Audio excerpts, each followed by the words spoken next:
I really enjoyed the look of the trailer, and it gave me some Returnal vibes as well, which I'm a big fan of, so I definitely wanted to check out Hell Is Us as soon as I could. The demo has released recently, and I definitely wanted to check that out, so I did, and we're going to talk a little bit about my thoughts on it here. So the game starts off with a note saying that they're not going to tell you anything, they're not going to show you anywhere to go. You have to just kind of exist in this world and just find little threads to pick at and find your own way around, which is fine. It scared me a little bit to think, well, am I just gonna get lost? And I didn't really feel like I had that problem. In fact, it felt kind of, when I was playing, that there was a big open world sort of thing going on where, like a Metroidvania, I could grab bits and pieces from an area and then maybe revisit some older areas and I could do some new things in there. We'll talk about that a little bit in a second, because my first actual impression is the game demo starts off with a long cutscene. You're being interrogated by a giant flabby man who is smoking that obviously injected you with something like a truth serum to find out your story. And that's kind of the setup, is everything in the game seems to be centered around the idea that you're telling the story or recalling some events that happened, even to the point where when you die, it does the thing that I actually really enjoy. I think Gunslinger did this originally, or at least the one that I liked, where when you die, it kind of does like a rewind, and the person you're telling the story to says, "Obviously, you didn't die. Concentrate and start over." It's just a neat little touch or whatever. Right from the get-go, I would say the gameplay's pretty good. The control feels alright. There was some weird texture pop in here and there, and I don't know if that's a demo thing or if that's going to be in the main game, but either way, I didn't have too many issues. I did have a cow that I was able to walk right through, and I was kind of wondering why even put a cow here if there's no hitboxing around it or if it doesn't exist in this environment, but who knows, maybe there's a story reason or a lore-centric thing for that too, so I don't know, who am I to judge? I just thought it was kind of funny. It seems like there is a crazy amount of lore in the world. Every time you talk to somebody, you're able to talk to them about stuff that you want to know right now or ask them questions. You seem to have a journal that as you get to new places or see new things, you might be able to go back to people and talk to them about those things and get their opinion on stuff. You also have a whole bunch of stuff that's going on in this world that you could talk to them about, like this conflict that's going on, the government, just all sorts of little things that maybe help you find your way along. And it's neat, actually. So when you talk to the first guy, he kind of gives you a quest. Not really a quest necessarily, but he kind of shoves you along on how you can get to your destination. And it opens up a tree in your journal. And from there, you can kind of see that you might be able to do some stuff for him. I think you find like an heirloom for his son or from his son, and you can bring it back to him, and that'll be like a good deed is done, and that might affect something in your future. I was assuming maybe you meet up with his other son, and his other son now will help you do something or whatever. That's kind of my thoughts, but I thought it was kind of neat that there's a whole almost like Fallout type thing going on here with a bunch of dialogue trees, and they push the story and lore of the world that way, which you don't really see with Souls-like games. They don't usually do it that way. But there also is the environmental storytelling where there's things that you just don't really know what they mean or are until you get certain things and then you come back. So there's a lot of signs in the world that you just can't read because they're in an alien language or something. And a little bit in, you get access to a drone, and that drone is actually what translates things so that you can read it, so you can go back and kind of explore the environments and find a bunch of things, find a bunch of signs and kind of piece together what area you were in or what significance this must have had, or some of the religious connotation for some of this stuff. So all that stuff is really neat, and also a bunch of items you can pick up have stories related to them, some of which I picked up in the demo and I don't really know where you use them or whatever, so they're just in my inventory.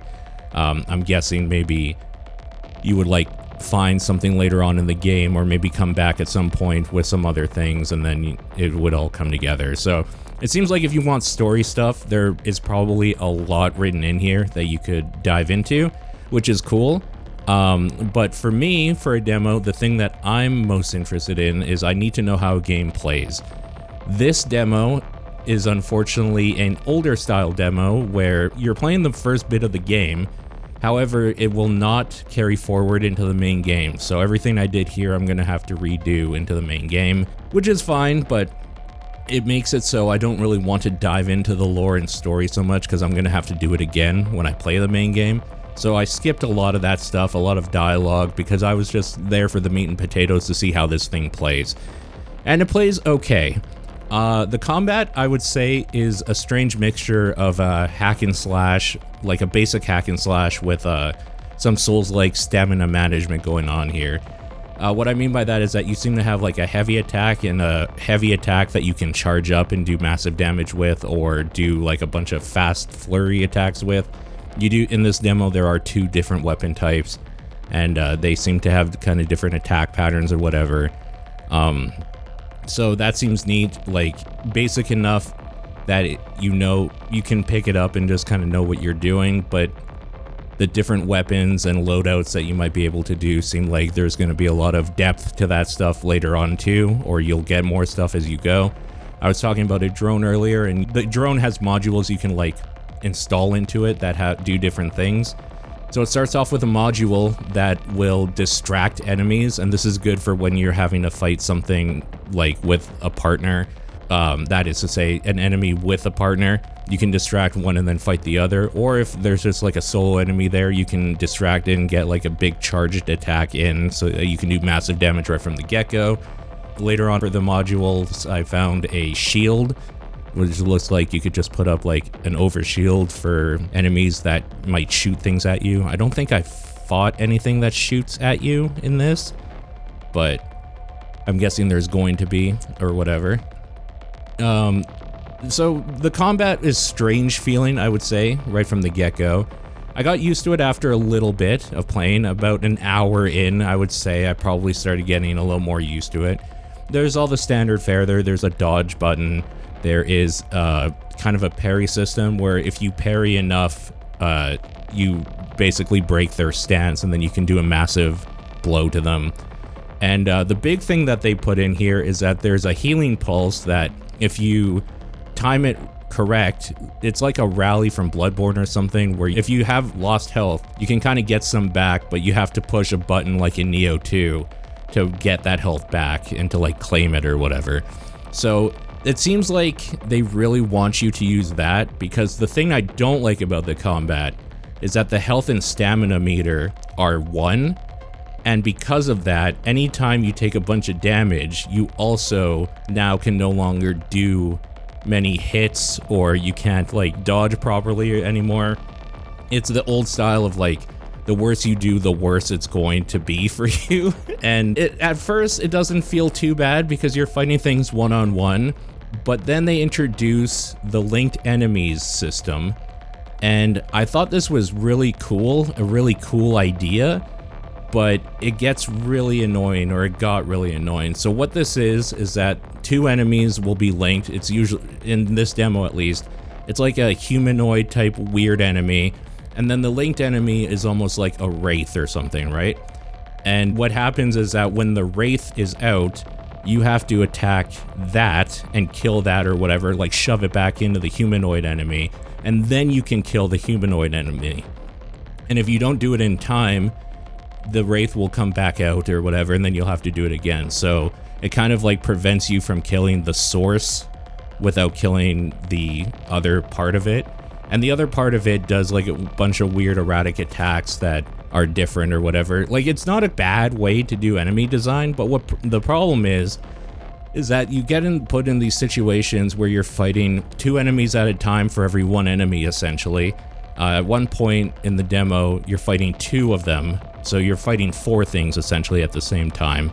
And if you just take too many hits, you basically are screwed because your stamina just goes to nothing, and it turns into a real problem really fast.